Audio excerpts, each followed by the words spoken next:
Jai Hind. In this lecture, we will talk about sound. We will also know what are the different types of sounds like infrasonic sound, audible sound and ultrasonic sound. We will know the applications of ultrasonic sound as well. After that, we will know about the characteristics of sound and what are shock waves, bow waves, etc. So let's start with sound. So basically, sound is a form of energy by which we hear. So this is a form of energy by which we hear, and sound is always produced by vibration or vibrating bodies. Vibrating bodies. If anything or any substance is vibrating, means it is producing sound.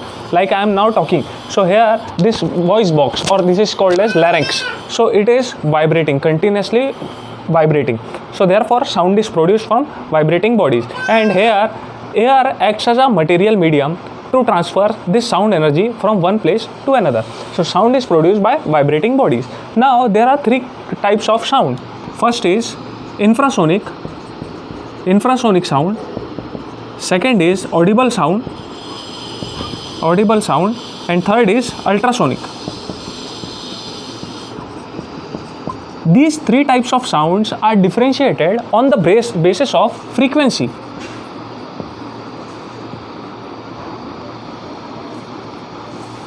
Frequency.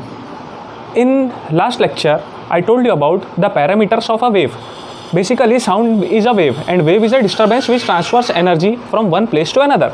And frequency is one of the parameter of the wave, like the wavelength and amplitude. So frequency is number of oscillation per second. So this is frequency. So this sound, these three types of sounds are based on frequency only. Infrasonic sound is that sound which we cannot hear.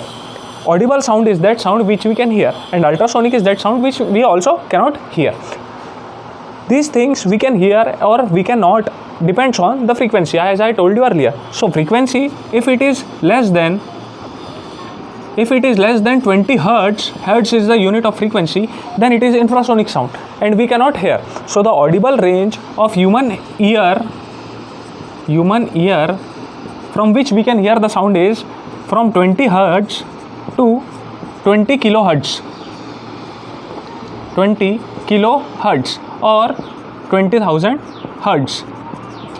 If the sound which we are hearing, or the sound which is coming from a vibration of a body, if its frequency is in the range of 20 hertz to 20 kilohertz, then only we can hear, and it is called as audible sound. If the sound is greater than 20 kilohertz, then we cannot hear the sound. It is called ultrasonic sound. So what can be the examples of these infrasonic, audible and ultrasonic sound? You know that audible range of human ear is 20 to 20 kilohertz, we can hear. What is the example of infrasonic sound, and what are the things which produces infrasonic sound? So natural disasters like earthquakes, volcanoes, and animals like elephant produces these infrasonic sounds. Earthquake, volcanic eruption, and elephants. Elephant is an animal which produces infrasonic sound. Now about ultrasonic sound. Who are the animals which produces ultrasonic sounds? So bat and dolphins. These two animals can produce ultrasonic sound. And dogs can also listen. Can listen ultrasonic sound. So this is all about this thing. I told you in previous lecture also that sound is a longitudinal wave. And it is a mechanical wave. Because it needs material medium to propagate its energy. Now coming to about ultrasonic sound. What are the applications of ultrasonic sound? Ultrasonic sound has most widely used applications, and these applications are mostly used in medical things. Ultrasonic sound. So in medical terms, it is used in, first is sonography. You know about ultrasound test or sonography. It is used to detect damage in tissues, kidneys, or organs. organs and also about how the fetus is growing. Fetus means baby in the womb of a woman. So here sonography is used for to see or check the damage of tissues, kidneys, organs or fetus. Second, as I told you, ultrasound is used in kidney also. It is used to detect kidney stones, and it is also used to flush kidney stones as well. What happens if kidney stones are greater than a reference point like 12 mm? So what happens here, ultrasound is used to break this 12 mm into small pieces, and these small pieces are flushed through your urine. So it is used to break kidney stones as well, and it is also used to detect kidney stones. Then it is used for echocardiogram.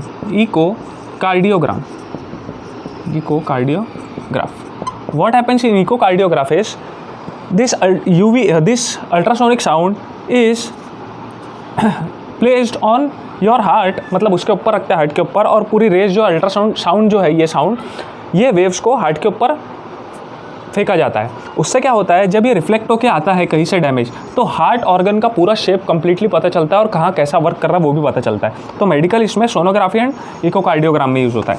Then it is also used in construction और knowing the damage to a constructed column और beam और any structure. इस construction में use होता है. How construction में कैसे use होता है कि अल्ट्रासाउंड को जब अगर कोई पहले से स्ट्रक्चर बना है, जैसा ये वॉल है या फिर यहाँ पे एक बीम है या कॉलम है, तो क्या होता है उसके अंदर आयरन के बार्स भी होते हैं या स्टील बार्स होते हैं. तो वो स्टील बार्स अगर कहीं डैमेज है, suppose this is a column and here are steel bars and suppose this bar is broken from here, तो क्या होता है जब अल्ट्रासाउंड पास करते हैं तो ये यहाँ से ये तो पास हो जाता है पूरे बार से, लेकिन जहाँ पर डैमेज है वहाँ से ये रिटर्न आता है रिफ्लेक्ट होके. तो रिफ्लेक्ट जब होके आता है तब हमें पता चलता है कि वहाँ पे कोई प्रॉब्लम है या कोई डैमेज है. तो उससे हमें पता चलता है एग्जिस्टिंग स्ट्रक्चर्स कितना और टिकेगा, कितना ड्यूरेबल है वो चीज़. तो it is use for that also ultrasound. And fourth, the most important is here is it is use for Sonar. Sonar means sound navigation and ranging. What happens if it is a ship? Here these sound producing ultrasound producers are present. तो ये क्या करते हैं, यहाँ पे sound waves नीचे छोड़ते हैं. जहाँ पे अगर यह यहाँ माउंटेन्स है, कोई ऑब्जेक्ट्स है समुद्र के नीचे, सी के नीचे माउंटेन्स भी होते हैं, तो ये क्या करता है जब रिफ्लेक्ट होके आता है तो यहाँ पर रिसीवर्स होते हैं. तो this receivers pick up these waves and after we know that the velocity of sound in water as well as कि कितना डिस्टेंस है, तो इससे क्या पता चलता है कि ऑब्जेक्ट कौन सा है और कितनी दूरी से वापस वेव आ रहा है. उससे हमें पता चलता है कि नीचे का ऑब्जेक्ट्स कौन से है और उनका डिस्टेंस क्या है. तो इससे हमें सी मैपिंग पता चलता है. सोनार से, साउंड नेविगेशन एंड रेंजिंग से हमें सी मैपिंग पता चलता है कि नीचे क्या क्या ऑब्जेक्ट्स है, कैसे कैसे नीचे का जो है उनका फ्लोर कैसा बना है सी का, वो सब चीज़ें इससे पता चलती है. तो this is all about ultrasound. Now we will discuss the characteristics of sound. What are the characteristics of sound? Characteristics of sound. So first is intensity.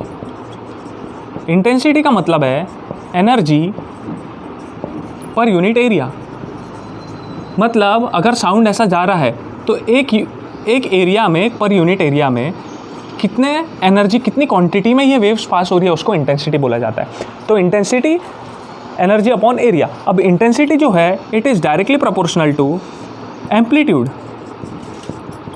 As I told you in early lecture that amplitude is the maximum point from the reference point. एक axis से या reference point अगर है तो इसको maximum को बोलते हैं एम्पलीट्यूड. जितना ज़्यादा एम्पलीट्यूड रहता उतना ज़्यादा उसका वॉल्यूम रहता है किसी भी चीज़ का, तो इंटेंसिटी भी उतनी ज़्यादा रहेंगी. क्योंकि एम्पलीट्यूड ज़्यादा है तो इंटेंसिटी ऑटोमेटिकली ज़्यादा हो जाएंगी. Second, intensity is inversely proportional to pitch, और sorry it is directly proportional to pitch. अब पिच क्या होता है? Pitch means sharpness of a sound, sharpness of sound, it is called as pitch. Pitch का मतलब क्या होता है? This is second point. This is second point and intensity is directly proportional to pitch. ये इसका मतलब क्या होता है, जैसे you there are to person mail and female, you have seen that in male voice there is more bass. There are two things in volume which we consider. First is bass and second is treble. So in male the voice bass is present in more amount and in female treble.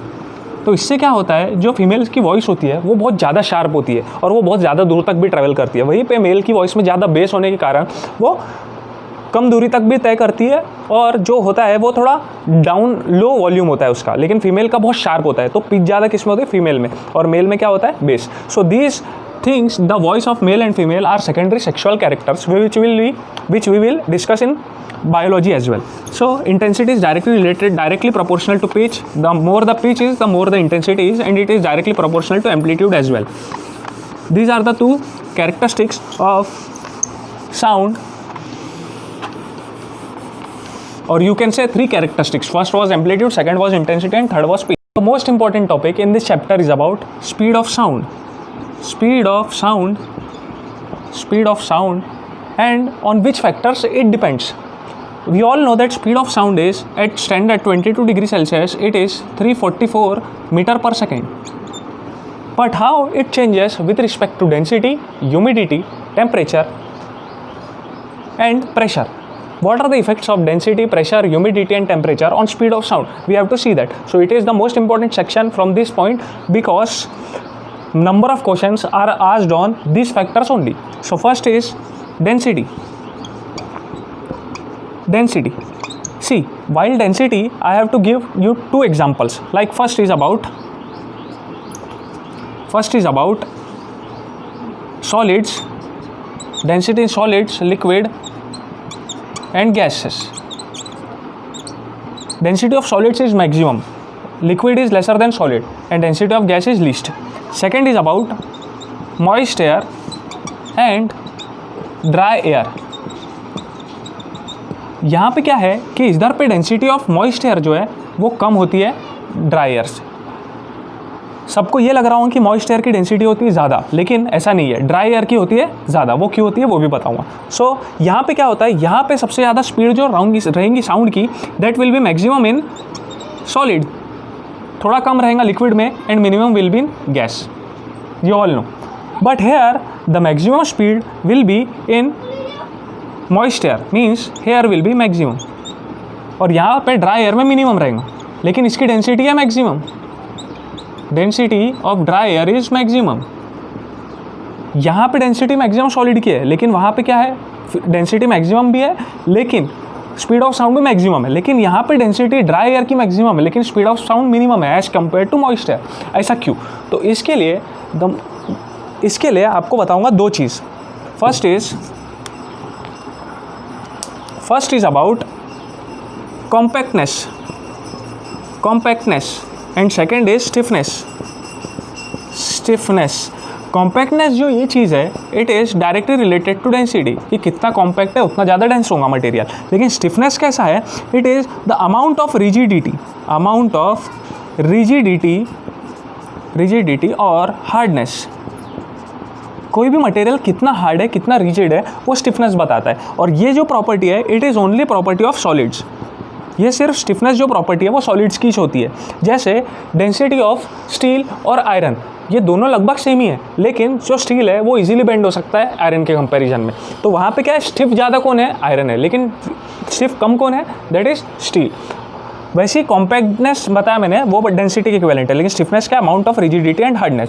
अब there are many laws according to Boyle's law, वो derivation है उसके काफ़ी, वो नहीं बताऊंगा। बस यहाँ पे सिंपल याद रखो कि कोई भी चीज़ जितनी ज़्यादा स्टिफ है उसमें स्पीड ऑफ साउंड उतना ही ज़्यादा है, और कोई भी चीज़ जितनी कम स्टिफ है उसमें उतना ही कम स्पीड ऑफ साउंड है।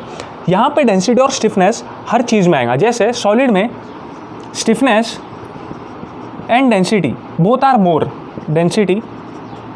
मोर, लेकिन लिक्विड में वैसा नहीं होता। लिक्विड में तो स्टिफनेस रहेगा ही नहीं, डेंसिटी रहेंगी सिर्फ। यहाँ पे मॉइस्ट एयर में भी डेंसिटी रहेंगी सिर्फ, स्टिफनेस नहीं रहेगा। तो मैंने आपको क्या बताया, अगर कंपैरिजन में देखें सिर्फ हम लोग स्टिफनेस एंड डेंसिटी, तो यहाँ पे क्या होता है कि स्टिफनेस और डेंसिटी में हमेशा सबसे ज़्यादा इंपॉर्टेंट रहेगा स्टिफनेस। कोई भी चीज़ जितनी ज़्यादा स्टिफ है उतना ज़्यादा उसमें स्पीड ऑफ साउंड रहेगा। डेंसिटी पे वो इन्वर्सली प्रोपोर्शनल रहता है, मतलब sound is inversely proportional to density, लेकिन sound is directly proportional to stiffness. मतलब कोई भी चीज़ जितनी ज़्यादा स्टिफ रहेंगी उतना ज़्यादा स्पीड ऑफ साउंड रहेगा, इट इज़ स्पीड। एंड जिसमें जितना ज़्यादा डेंसिटी रहेगा उतना कम रहेगा स्पीड ऑफ साउंड। तो यहाँ पे सॉलिड में सबसे ज़्यादा इसलिए है क्योंकि सबसे ज़्यादा स्टिफनेस है उसमें, ठीक है। यही चीज़ अब मैं बता रहा हूँ मॉइस्ट एयर और ड्राई एयर में। मॉइस्ट एयर और ड्राई एयर में क्या क्या होता है कि यहाँ पे डेंसिटी इसकी मैक्सिमम है इसलिए speed of sound is come है। यहाँ पे मॉइस्ट एयर में डेंसिटी मिनिमम है इसलिए speed of sound is maximum, this is speed of sound. और डेंसिटी इसमें इट इज़ मिनिमम, तो इन्वर्स रिलेशन है। अब मॉइस्ट एयर में कम कैसी है डेंसिटी और ड्राई एयर में ज़्यादा कैसी है? So therefore you have to think one thing, like dry air means whatever air in surrounding has mostly it is made up of dry air. अगर moist air है, moist air का मतलब क्या है? Moist air means it is water vapour. Water vapour, water vapour clouds क्या है? Actually water vapour ही है। अगर क्लाउड्स जो एयर है वो अमाउंट ऑफ मॉइस्चर ज़्यादा, एक हद से लिमिट से ज़्यादा मॉइस्चर अपने पास रखती है तो वो फिर रेन बन जाती है। लेकिन मतलब क्या है कि जब सी में सनलाइट्स गिर रही है तो सनलाइट क्या कर रही है? इवेपोरेट कर रही है। इवेपोरेट क्या कर रही है? वाटर को है। वाटर क्या है? वाटर वेपर है। वाटर वेपर ऊपर क्यों जा रहे हैं? क्योंकि उसकी जो डेंसिटी है वो बहुत कम है, उसका मास बहुत कम है, ऑटोमेटिकली डेंसिटी भी बहुत कम होगी, इसलिए वो ऊपर जाके क्लाउड्स फॉर्म हो रहे हैं। क्लाउड्स ऊपर है मतलब लाइटर एयर, लाइटर एयर मतलब मॉइस्ट एयर, क्योंकि ये वाटर वेपर ही है। और ड्राई एयर क्या है? डेंसिटी ज़्यादा है। इसको और एक चीज़ से समझ सकते हैं, if you have confusion, little bit confusion, like dry air carries nitrogen and oxygen.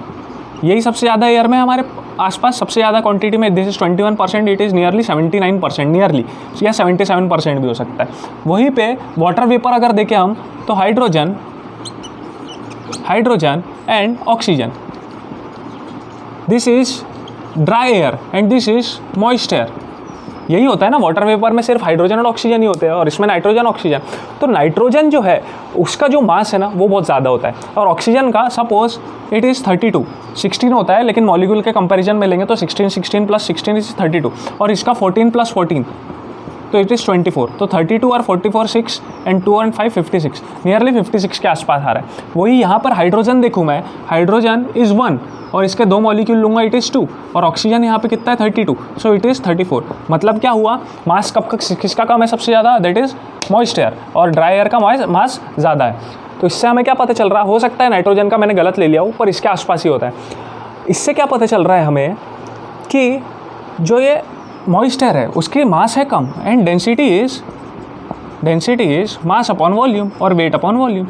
तो जितना ज़्यादा मास रहेगा उतना ज़्यादा डेंसिटी, जितना कम मास रहेगा उतनी कम डेंसिटी। तो जिसकी डेंसिटी कम वो हमेशा ऊपर रहेगा, तो therefore moist air is come, और जिसकी कम डेंसिटी रहेंगी उसमें स्पीड मैक्सिमम रहेगा। तो this was the important phenomena of density. Now if you come about second parameter, that is humidity. तो ह्यूमिडिटी में मैंने क्या बताया? ह्यूमिड का मतलब एयर में वाटर वेपर प्रेजेंट है।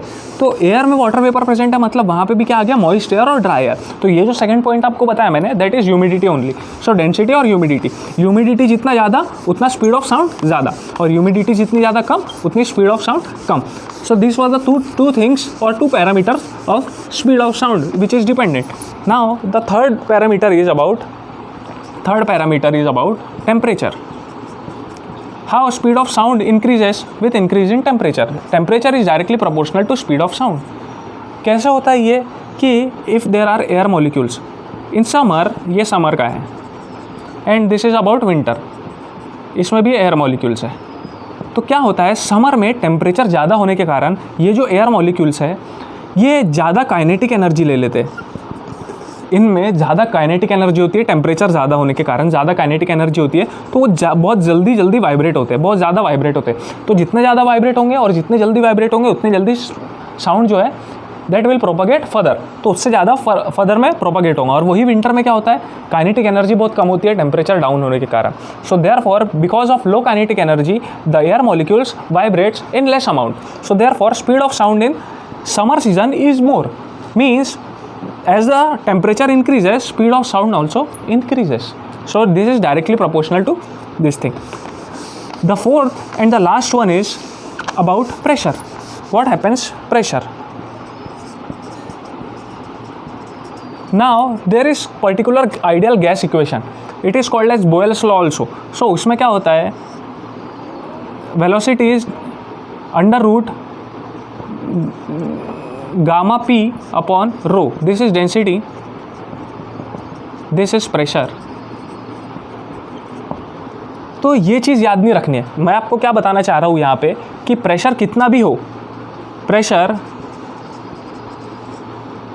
and ratio of density is always constant. कोई भी चीज़ जितना भी प्रेशर देंगे उतना ही उसकी डेंसिटी भी इंक्रीज होंगी. मतलब प्रेशर इंक्रीज हो रहा है, डेंसिटी इंक्रीज हो रही, डेंसिटी इंक्रीज हो रही, प्रेशर इंक्रीज हो रही. मतलब ये दोनों का रेशियो हमेशा कांस्टेंट रहेगा. So therefore velocity of speed और स्पीड ऑफ साउंड इज और velocity of sound is constant. मतलब pressure has no effect on sound, no effect on sound. अगर मेरे को ये अच्छे से समझाना था तो मैं इसके डेरिवेशंस पूरे करके बताता, लेकिन for competitive exam it is not necessary.